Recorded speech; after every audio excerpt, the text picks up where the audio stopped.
Bab 78. Sementara itu, Raja Wali terbang semakin cepat. Pemandangan dari atas terlihat indah namun menyedihkan. Di mana-mana terlihat warna merah menyala terang walau langit sudah gelap.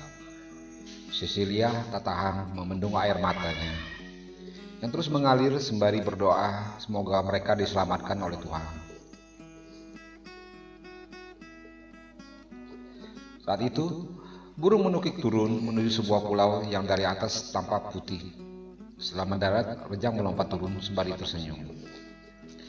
Reki dan Cecilia yang menggendong Liong Ho turun dari punggung burung.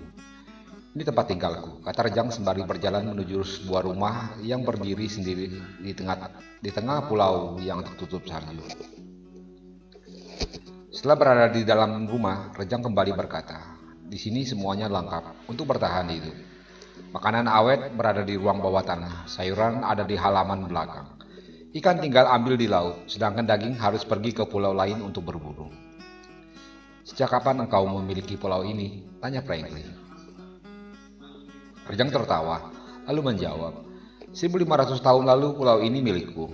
Begitu juga dengan Praja Wali yang berada di sini. Adalah peliharaanku. Pulau ini tidak terdeteksi radar, karena aku memasang selubung di atas pulau ini. Dan selubung itu juga yang menjaga pulau ini dari bencana. Kembali Franklin bertanya. Rejang mengangguk, melihat ini Franklin pun tersenyum. "Satu hal lagi ayah, di pulau ini bisa menambah usia seseorang." Rejang berkata sembari duduk di kursi kayu di depan ayahnya. Franklin diam karena dia tidak mengerti. Rejang pun tersenyum lalu kembali berkata, "Tinggal di sini maka usia bagai tidak bertambah. 100 tahun ke depan wajah ayah dan ibu akan tetap seperti sekarang." Cecilia diam, begitu juga dengan Franklin. "Namun kami tidak mungkin selamanya tinggal di sini," kata Franklin. Rejang bangkit lalu berkata, "Ayah dan ibu sudah melakukan yang terbaik untuk negeri ini. Sekarang waktunya ayah dan ibu bisa beristirahat dan menikmati waktu yang ada. Tentu kalian bisa ke darat sesekali untuk bertemu dengan murid dan keturunan mereka." "Bagaimana dengan Liong-Liong?" tanya Cecilia, sembari melihat ke cucu yang berada di pangkuannya. Rejang kembali duduk lalu menjawab, "Ayah dan ibu memiliki tugas sendiri untuk membangun dinasti. Ayah dan ibunya memiliki tugas sendiri untuk membangun dinasti di selatan. Nanti di waktunya kita bisa membawa dia ke orang tuanya dan menjadi kaisar." "Apakah kakakmu akan engkau bawa juga ke sini?" tanya Cecilia lagi setelah mendengar jawaban putranya. Raja mengangguk sembari menjawab, "Setelah kakak selesai dengan tugasnya, maka dia akan aku bawa ke sini. Liang Ho bisa mengunjungi ayah dan ibunya serta kalian berdua di sini." "Keturunanku semuanya akan dibawa ke sini di waktunya?" tanya Franklin. Rejang mengangguk dan menjawab, "Selama mereka berhak untuk itu, maka mereka bisa datang ke sini." "Bagaimana maksudmu?" tanya Franklin. Rejang menggaruk kepalanya lalu menjawab, "Ayah, keturunan kita belum tentu selamanya memiliki bakat. Hanya keturunan tertentu yang berhak tinggal di sini, hingga Tuhan memanggilnya."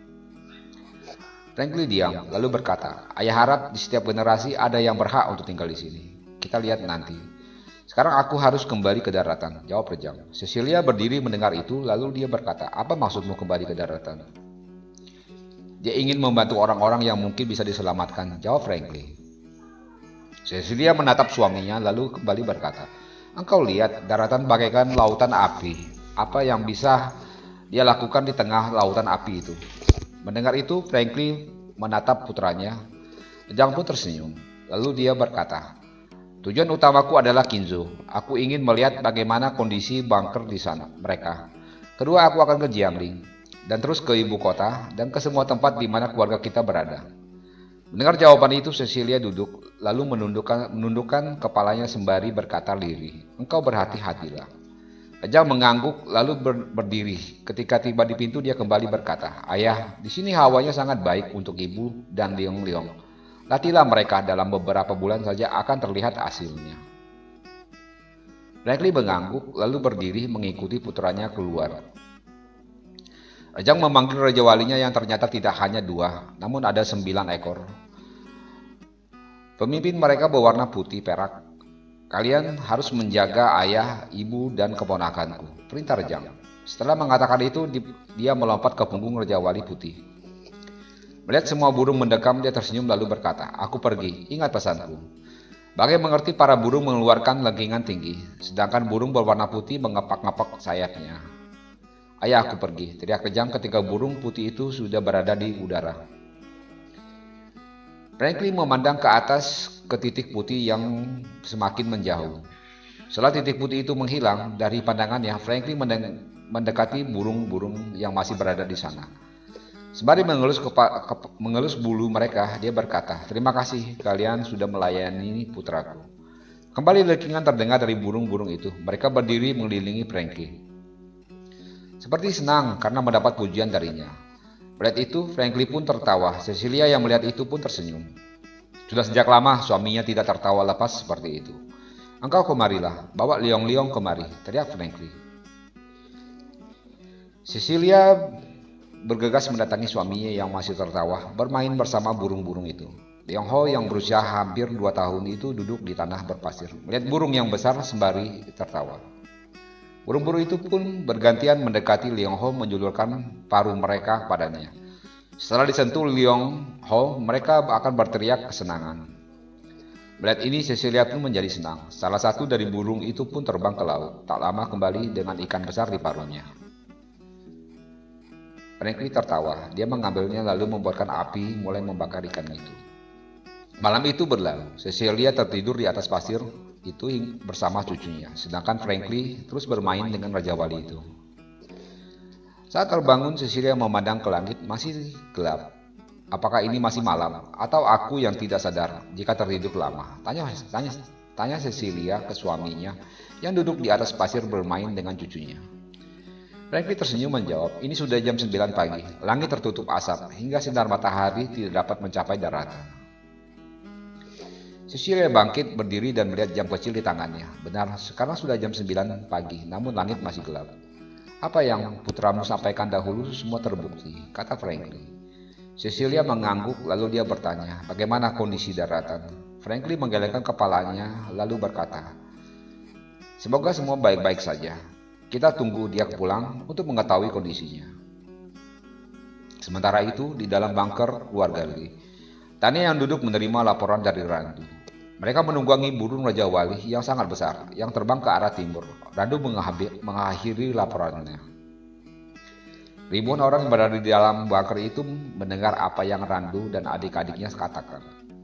"Apakah masih ada burung yang begitu besar sehingga bisa membawa ayah dan ibu di punggung mereka?" tanya Tania pada dirinya sendiri. Randu yang duduk di hadapannya menjawab, "Aku dan adik-adikku menyaksikannya sendiri sebelum bencana mereka terbang di atas teluk ini." Tania tersenyum menjawab, "Aku bukan meragukan keterangan paman, namun bagaimana adik menemukan burung-burung itu yang menjadi pertanyaanku."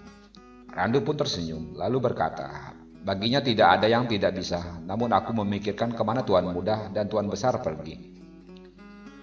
Tania diam karena memang dia tidak tahu kemana adiknya membawa ayah, ibu, dan putranya. "Besok coba paman naik ke atas dan pantau situasi," perintah Tania. Randu mengangguk sembari menjawab, "Baik Nona, aku laksanakan." Tania mengangguk lalu kembali berkata, "Mohon bagian komunikasi dapat menghubungi bunker lain dan tanyakan bagaimana kondisi mereka." Denisi yang bertanggung jawab bangkit lalu menjawab, "Baik Nona, aku laksanakan sekarang." Setelah menjawab, Denny meninggalkan kursinya untuk melaksanakan perintah Tania Lu. Malam itu mereka lalui dengan hati berdebar-debar karena guncangan sangat terasa di dalam bunker itu. Sementara itu, titik putih terbang di atas teluk itu. Karena tidak ada yang keluar, maka hanya sejenak titik itu berputaran lalu terbang ke lain arah. Keesokan paginya, Randu keluar dari bunker menuju perahu kecil yang terikat dengan bunker itu. Saat tiba di atas, langit masih gelap, walau hari sudah tinggi. Saat melihat ke atas, matanya menangkap titik putih yang meluncur cepat ke arahnya. Semakin dekat, Randu sadar itu adalah burung yang begitu besar, berwarna putih perak dengan jambul kuning di atasnya. Saat dekat, Randu baru bisa melihat senyum rejang di punggung Raja Wali itu. Aku turun paman, teriak Rejang. Randu melompat masuk kembali ke bunker yang tak lama diikuti Rejang. Melihat adiknya, wajah Tania terlihat cerah. Dia pun bertanya, di mana burung raksasa? Rejang tersenyum sembari melayani murid-muridnya yang berebut untuk memegangnya. Dia menunjuk ke atas. Tania yang penasaran melihat ke atas dan benar di atas perahu. Tania yang penasaran melompat ke atas dan benar di atas perahu kecil Randu hinggap burung putih perak yang besarnya melebihi gajah. Di mana engkau menemukan burung itu? Tanyanya saat berada di dalam bunker. Ajang tidak menjawab, namun balik bertanya, bagaimana kondisi bunker lain? Mereka baik-baik saja, di luar masih gelap, jawab Tania. Ajang mengangguk lalu berkata, mungkin ini akan berlangsung lama, hingga dunia ini akan tertutup salju. Apakah terdapat racun di luar? Kembali Tania bertanya. Raja menggelengkan kepalanya, lalu menjawab, belum terlihat. Aku akan terus memantaunya. Jika dalam 3 bulan tidak terdapat racun, kakak bisa membawa semua orang keluar dan membangun tempat tinggal di tanah kita. Tania mengangguk, lalu kembali bertanya. Jika melihat langit saat ini, bisa 2 tahun lebih kita tanpa sinar matahari. Raja mengangguk, semua orang yang mendengar hanya bisa diam. Aku bersyukur kalian semua yang berada di teluk ini baik-baik saja. Maka aku akan mengecek Jiangling, ibu kota dan seluruh negeri. Rejang berkata sembari berdiri. Tania menariknya untuk duduk lalu bertanya, bagaimana ayah dan ibu serta putraku? Bab 79. Mendengar itu Rejang tertawa lalu menjawab, mereka baik-baik saja. Mungkin sekarang sedang bermain bersama burung-burungku. Berapa ekorkah semuanya? Tanya Tania semakin tertarik. Rejang yang sudah berdiri menjawab, 1 bersamaku, berarti di pulau masih ada 16 ekor lagi. Mereka tidak bisa meninggalkan pulau tanpa perintahku, tanpa Rejang. Mutiara Du bangkit lalu berkata, Tuan Muda, jika engkau ke Jiangling, beritakan pada kakakku bahwa kami baik-baik saja di sini. Rejang mengangguk lalu melompat ke atas. Tania juga ikut melompat sembari berkata, aku ingin menungganginya sebentar. Rejang yang sudah tiba di perahu, maka dia berkata, engkau bawa kakakku ke pulau, setelahnya bawa dia kembali ke sini. Maka yang mengerti Raja Wali Putih itu pun melengking lalu melesat ke udara dengan Tania di punggungnya. Rejang kembali masuk ke dalam bunker sembari berkata, kakak ingin terbang bersamanya. Semua tersenyum mendengar tingkah Tania Lu. Tania yang berada di punggung sang Raja Wali dapat memandang ke semua tempat. Api masih menyala dengan hebatnya di daratan. Asap membumbung tinggi hingga menutupi langit. 1 jam berlalu, Raja Wali Putih menukik turun. Ketika mendekati daratan yang berwarna putih, dia dapat menyaksikan 3 orang berdiri di bibir pantai menantinya. Putranya yang masih belajar berjalan itu pun berteriak penuh kebahagiaan. Ibu, Liang-Liang mempunyai banyak teman di sini, teriaknya ketika sudah berada dalam pelukan Tania. Cecilia tersenyum sembari berkata, teman maksudnya adalah para Raja Wali ini. Bagaimana kondisi di sana? Tanya Frankie. Tania menjawab sembari berjalan ke rumah besar yang berada di tengah pulau itu. Semua baik-baik saja, ayah. Apakah semua ini disiapkan oleh adik? Tanyanya ketika berada di dalam rumah. Cecilia mengangguk lalu menjawab, semua disiapkan olehnya. Udara di sini sangat bersih, baik untuk tenaga dalam. Kembali Tania berkata sembari menghirup udara di sekitarnya. Franklin yang duduk menjawab, adikmu yang membuat semua ini. Mengumpulkan hawa di sini sangat baik untuk tenaga dalam. Tania mengangguk sembari menyerahkan putranya kepada Cecilia lalu berkata, aku harus kembali, latihlah putraku. Cecilia mengambil cucunya lalu berkata, engkau berhati-hatilah, ikuti perintah adikmu. Tania mengangguk mencium putranya lalu naik ke punggung Raja Wali sembari berbisik, bawa aku kembali pada tuanmu. Burung itu pun terbang dan menghilang di kejauhan. Putra yang dia tinggalkan tidak menangis karena dia kembali sibuk bermain dengan Raja Wali yang tinggal di pulau itu. Tak lama dia sudah tiba kembali di bunker keluarganya. Aku ingin tinggal di tempatmu, kata Tania sembari duduk. Raja mengangguk lalu menjawab, di waktunya kakak akan tinggal di sana. Sekarang mari kita selesaikan tugas kita membangun kembali negeri ini. Raja melompat lalu pergi meninggalkan bunker itu.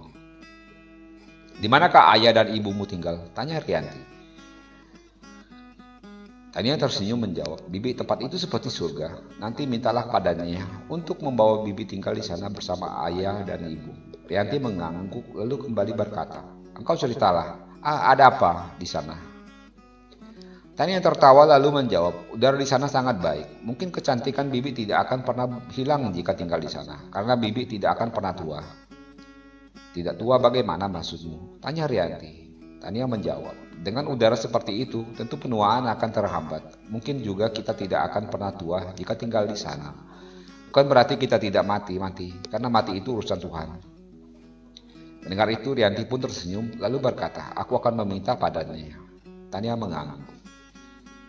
Sementara itu, Rejang yang terbang bersama burung Raja Wali sudah mendekati Jiangli. Semua bangunan rata dengan tanah. Rejang mengarahkan burungnya untuk terbang ke puncak Kaba. Rumah besar milik ayahnya, di mana dia dilahirkan, sudah rata dengan tanah. Bukan hancur karena terbakar. Mungkin guncangan yang timbul terlalu besar hingga bangunan itu hancur rata dengan tanah. Melihat itu Rejang teringat arena balap miliknya. Apakah kuat menahan guncangan yang begitu hebat, pikirnya. Dengan menunggangi Raja Wali, dia melesat menuju arena balap di utara Jiangli. Saat tiba, tidak berbeda dengan banyak bangunan di sini pun arena balap sudah rata-rata dengan tanah. Dengan kekuatannya dia menyingkirkan batu-batu yang menutup pintu masuk ke bunker di bawahnya. Tak lama dia sudah menemukan pintu besi kokoh yang merupakan jalan masuk. Dengan menggunakan sedikit tenaga dia memukul pintu itu. Tak lama pintu terbuka. Wajah Bongdu terlihat sedikit pucat. Melihat Rejang dia pun tersenyum lalu membuka pintu lebar-lebar. Setelah Rejang masuk dia membungkuk memberi hormat. Suasana di dalam ruangan itu gelap gulita, mungkin penerangan terganggu. Rejang berkata, siapa di antara kalian ahli teknik? Coba bantu untuk menyalakan penerangan di sini. Beberapa orang maju mengikuti Rejang keluar dari bunker itu. Beberapa lainnya keluar ingin tahu apa yang ada di luar ruangan itu. Rejang tidak melarangnya, dia tersenyum melihat anak-anak itu. Melihat kehancuran di sini, aku takut semua bunker milik penduduk juga tertutup reruntuhan bangunan. Jadi engkau atur anak-anak itu mulai mengecek ke seluruh Jiangling untuk membuka pintu masuk bunker setiap rumah. Namun, tetap berhati-hati. Jika ada yang keracunan, maka hentikan kegiatan itu. Rejang berkata pada Bongdu yang duduk di sisinya. Bongdu mengangguk lalu menjawab, baik Tuan Muda, aku laksanakan. Sementara orang-orang yang memperbaiki generator listrik sudah kembali sembari tersenyum karena berhasil memperbaikinya. Berarti ini Rejang pun tersenyum lalu berkata, ayah ibumu semua baik-baik saja. Jadi jalankan perintahku, atur semua orang dan aku akan ke Jiangnam ke tempat bibi Graceku. Bongdu tersenyum mendengar berita keluarganya baik-baik saja. Apakah Tuan tidak beristirahat dahulu malam ini di sini? Tanyanya lagi. Rejang menggelengkan kepalanya lalu menjawab, tidak ada waktu. Jika Jiangnam seperti di sini, maka bibi Grace dalam masalah. Bongdu mengangguk, dia paham hubungan keluarga Lu itu tidak terpisah. Bagaimana Tuan Muda ke sana tentu memakan waktu. Biarkan aku meminta orang-orang menyiapkan bekal untukmu, Bongdu berkata.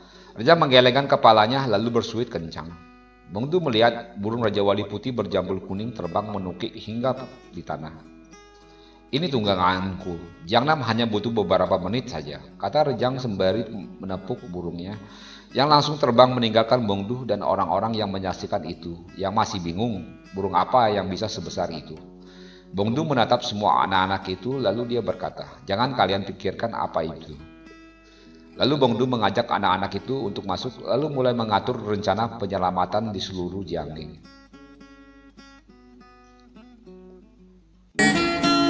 Jangan lupa ya subscribe dan komennya. See you!